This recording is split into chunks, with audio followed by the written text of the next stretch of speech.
After watching the game on film, how do you reconcile the slow start versus the fast finish as a head coach? I mean, you come away ultimately happy with the team, or what's your sense?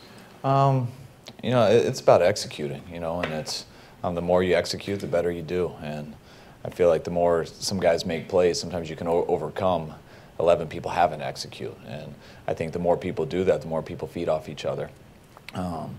We started that game slow. We started as bad as you could with a pick that got inside the 2-yard line. So, that was a tough way to start it. But the guys did come out and respond. And, not everything was perfect that second drive, but we ended up finishing, making a play, getting in the end zone. And I think that kind of takes the monkey off everyone's back, makes you relax a little bit more. And I think the key in playing at a high level in sports is playing with a clear mind where you're confident and aggressive. And that only happens through success. So the more success you can have, the easier that comes naturally. So they can relax a little bit more. Was there a sense that they were straining to make things work? I don't totally think it's that. I think it's pretty obvious if you just think about it. I think it's human nature. I mean, when you put a lot of effort into stuff, you put a lot of work into it. I mean, those guys want to perform as good as they can more than anything in the world, just like everyone wants to in their jobs also. So, when that means the world to you and you don't feel like you're living up to that in your first 2 weeks, that starts to mount. I don't know if it's pressing, I don't know if it's anxiety, but it's more that how important something is to you. And you can do it, but you have to go out and get it done. And once it does happen, you get more in a flow, you get more confidence, and things become easier. After the game, NaVorro Bowman said something about learning how to win. Is there something to that? And if so, how does a team go about it? Or is it as simple as you got to win to figure out how to make it happen? Yeah, I think it's similar to my answer to that last question. There's nothing you can read in a book that tells you. It's something and there's nothing you can talk yourself into. All that stuff is pretty fake. You have to believe it, and the way you believe it is you do it. And if you do it over and over again, and that's the way games end up, and then everyone starts to believe it. If you haven't done it before, and you lose a bunch of close ones, it's tough to believe it. You got to get it done, and you got to do it again and again and again. And the way you develop that, and the way you learn how to win and know how to win, is you start winning, and then it becomes contagious, and guys feed off each other, and you get better. That's how I see in this league a lot, that teams go on win streaks a lot, and sometimes when things go bad, teams go on losing streaks a lot. It's a very big mental part of this game. It's not just physical. It's everyone's pretty close in talent, and you got to fight through a lot of things. You got to stay healthy, but the more continued success you have, the easier it gets. You drafted Solomon Thomas. You and John Lynch said you envisioned him as an interior rusher. He's been rushing a lot from the edge so far, and it seems he's struggling to disengage from the offensive tackles. He doesn't have any sacks yet. Is he out of position right now? And if not, what's the issue with him? No, I don't think he's out of position. I think we need to move him around a lot. I think in this game yesterday, I do think he was on the outside more. I'd like to see him on the inside. But I don't only want to see him on the inside. I think he's capable of being at all 4 spots. That's what we like about him. He has the quickness and he has the size to do both. So I think the more we can move him around, the better. But that's also a lot to put on a guy too. Each position is slightly different. There's different stunts, different coverages, different way to play protections and stuff. So that takes time. So we need him to get better. He will get better. He's in his 3rd game in the NFL. After missing OTAs too, and I think he has done some real good things. You don't always get those sack numbers; those come. I think it took Beasley a while to get some sack numbers too for us in Atlanta. He ended up getting quite a bit last year, so I want to base it all off numbers. I'm very excited with Solomon. I'm very excited that he's on our team. I think he's going to be a hell of a player for us. How do you diagnose the issues with rushing the passer last night after being able to watch the film? It wasn't good enough. I can't tell you exactly why, but our guys didn't win, and they blocked us pretty well. We didn't affect the quarterback enough, and I thought we did a very good job of that versus Seattle, and then I thought we took a step back on that last night. So I give credit to them. They blocked us well, but we got to find a way to get pressure on the quarterback, because if you don't get pressure on the quarterback with 4, that's going to trickle to your coverages, and if we can't do that, eventually you got to get it with pressures and blitzes, and that's going to leave a lot more holes in the coverages. So you always want to get there with 4, and we didn't do a good job of that last night, and I know our guys are disappointed about that, and hope to improve that versus Arizona next week. It seems like they didn't put themselves in a lot of 3rd and long situations. I mean, does that, I imagine that factors into it the personnel that you use, getting Elvis on the field, that sort of thing? Yeah, definitely, yeah. You know, Elvis comes in more of our speed rush packages, which is obvious pass downs, third and long when the run's taken out of it. And we can use Elvis at both, too, but that's really what he specializes in. The more third and longs they have, the easier it is to get to the quarterback because they got to hold on to it longer. But, you know, we definitely didn't do a good enough job last night at getting to the quarterback. Like, the situation of the game kind of dictates some of this, but you guys went up tempo in the second half. It seems like maybe the rhythm started to pick up a little bit. Is there something to that maybe picking up the pace and going can help get an offense rolling a little bit? It does at times. It also gets you a quick way to get out of there, to give the ball back to the defense if you don't succeed. And we've done that in all 3 games. We did in the first half too. We went up tempo, and after the pick on our first play, the next series we went up tempo. We hit that big crossing route to Pierre. I think it was 30-yarder. That was no huddle. We went to the next one. I forget what ended up stopping us, but when you go no huddle, it's great if you execute because it's quick and you attack them. But it's also a quick way that if someone doesn't execute, you miss a block. It's a quick way to get into a second and long, and it's a quick way to get the defense back out there. So there's some balance with that. It's great when it works, and it's bad when it doesn't. So you just try to get a feel when you have the defense on their heels and when to really step on the gas. And sometimes I've learned both ways. Sometimes it's been good, and sometimes it's been bad. On the Rams muffed punt, have you ever seen a long snapper get there first? I think Kyle recovered that. That was kind of funny because I forget who it was, but we saw a clip. We try to show turnovers during the week from around the league, and Halfley, our DB coach, showed us that, and there was a long snapper who stripped a guy and got a fumble last week. So I was giving Kyle some grief, tell him that he needed to show us that this week, and I told him I wasn't going to like him until he did. And I was kind of being sarcastic, but he ended up doing the exact thing, so it was pretty cool to see him do that. I don't remember. Sorry. So you like Kyle Nelson now? Yes. Yeah. Well, now he's set a standard. He's got to do it every week. So.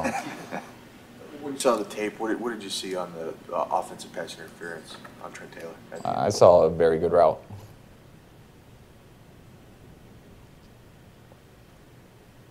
On the 2-point conversion, Brian said, you know, the route was designed for it to be the same route that Taylor ended up scoring the touchdown on.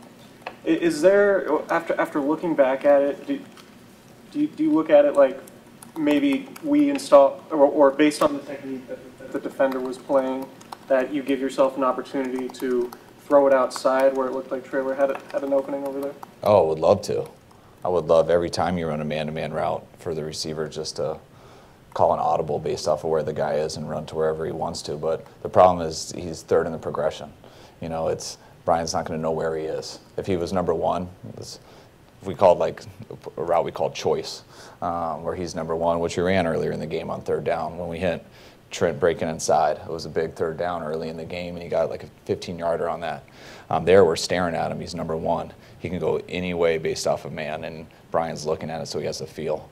That 2-pointer, we're trying to get it to Marquise first, who runs the shallow. He's covered. Then we go to Pierre second. And now we have 1 guy left because it's the max protection. We're expecting 0 in it, and that's Trent who's last. So we're coming to him way late, and he's supposed to be returning back into the play. And definitely, the guy was trailed behind him. He had him beat on the way out.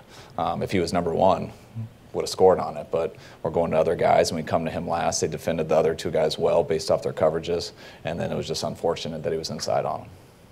It seems you went to Taylor in a bunch of key moments in that game. What did you see from him? What do you like about him? Trent's a tough player. The game's not too big for him. He's got very good separation ability. He's a quick guy who plays strong. I know he's not the biggest guy out there, but he is tough. He fights for every yard. He does not mind the contact in the games. He has good hands, and I like what he can do once he gets the ball in his hands. So that's why we liked him coming out of college. That's why we drafted him, and he's been what we've anticipated so far. Was that as well executed of an onside kick as you've seen? Yeah, that was a great kick. That would be tough for anyone to recover. The way it hung up there, it was a great kick by Robbie. Foster on the sideline. Any update on his prognosis when he could come back to practice? Yeah, not right now. You know, I'd be shocked if he came back this week. You know, I'd be surprised. We're taking it week to week, and you know, I'm not really expecting him this week. But you never know with some of these athletes. You know, he might be there, but I'm not expecting it right now. Same with Eric. Yes, yeah, definitely not expecting Eric either. I think he's behind Reuben. After the second preseason game, you were noticeably ticked off, I guess. Now you're on 3, and obviously that's not where you want to be, but you don't seem like your emotional level is at that same point. You seem like you were optimistic. Is that a fair assessment? I think I'm more realistic in terms of how we play. As, I was very upset after that second game because I was just extremely disappointed and embarrassed about some of the things we did out there. I was very proud of our guys last night. By no means did we play perfect, and I don't think we played as good as we can. But I thought the guys gave it everything they could. I thought they competed hard, and I was proud of that. I'm very disappointed we didn't come away with the win, especially one that I thought we could have. I felt the same way after the Seattle game too.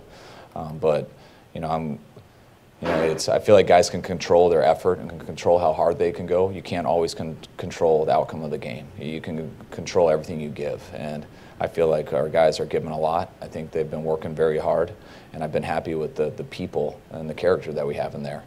Now it's up to myself, me, the whole coaching staff, all the players, everyone in this building that, we got the right people. We got to make sure we keep getting them better, and that's what we got to focus on.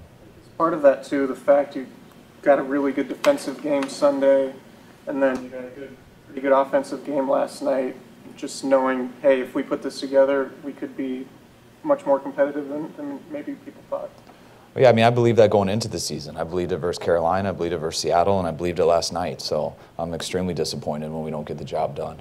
There's always reasons why, and I think, the way you just summarized it, you could look at each game that way. It's this side of the ball then, this side of the ball there. You never know what it's going to take to win a game. Very rarely do all three phases play the best. And so it doesn't totally matter to me. That's what I'll say to the team always. I don't know if we have to win the game 2-0 with the safety or 50-48.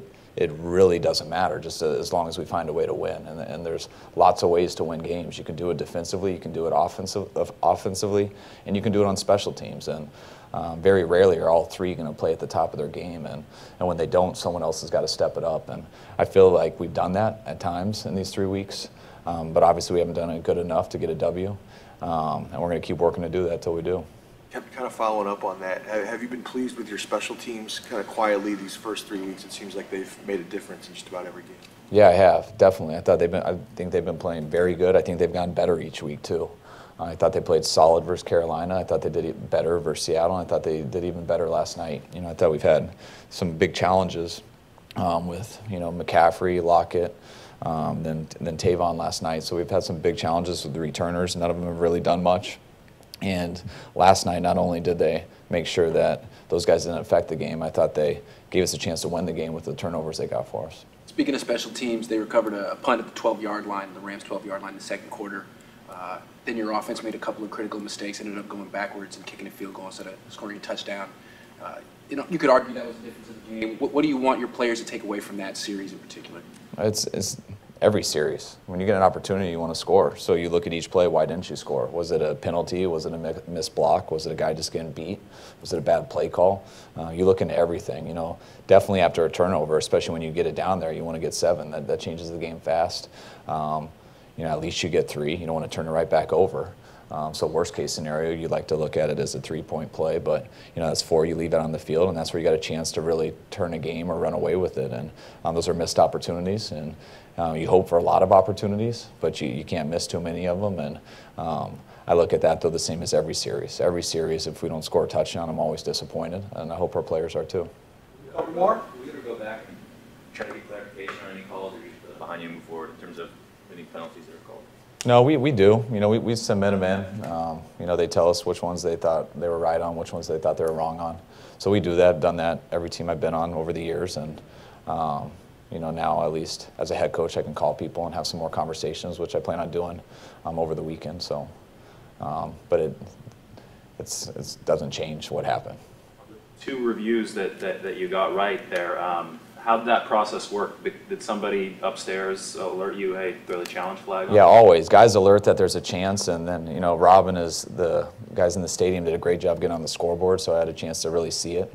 Because you never really for sure know, and guys see it pretty quick, and guys are moving fast, and you never know 100%, but when our guys get that stuff on the scoreboard that fast, then it gives us a chance to throw it. And you're never 100% sure, but if I think there's a good chance, I'm usually not going to hesitate and throw it. It seemed like the sideline and the TV TV broadcasters, when I rewatched it today, really enjoyed your second one where you threw it pretty emphatically. Yeah, I was. Well, we were running out of time, so and I didn't quite know for sure, and then I was probably amped up and getting aggressive with him, but I didn't hit anybody with the flag. Finally, did you, after the game, when you shook hands with Sean, did you guys say, wow, our first game against each other was pretty wild there? Was there any talk? A little. It was more, I'll hit you up over the weekend when not everyone's watching. We'll talk then. But it's, I mean, there's 100 people around you looking at each other, so you just give each other a hug, say what's up, good job, and we both gave the look like, wow, that was crazy, and I'm sure we'll catch up this weekend about it. Was there any update on Tank and how he's feeling, or any of the guys who had to leave last night? Yeah, you know, we got 3 guys in the protocol. We got Brock, we got Juice, we got Tart, you know, with concussions in the protocol, so I'm not sure with that, how long that could be. We'll find out more on Monday, but they'll go through that. Tank has got a high ankle sprain. You know, we haven't got his MRI back, but, you know, we're going to have to get that and really decide whether IR or not, because anytime you got a high ankle sprain, it's going to be a while. So we're not exactly sure how long it's going to be, so we'll have to decide that probably Monday. You watched the film of that first interception, the first play of the game with Brian Hoyer. Do you coach him to just throw that pass away in the future or to go with someone else? What would you No, it's man coverage, so all your checkdowns aren't going to be good. We thought we could motion him over there, get the corner off of Marquise, get the bump off of him, and give him a quick speed out just to start the game. The corner played it great. He squatted all over it, and all Brian can do there is, the only play he can do is throw it away. He just left it inside, still tried to get the pass, and that was the only mistake he made. And I did not like the call because it wasn't open. I wish he threw it away.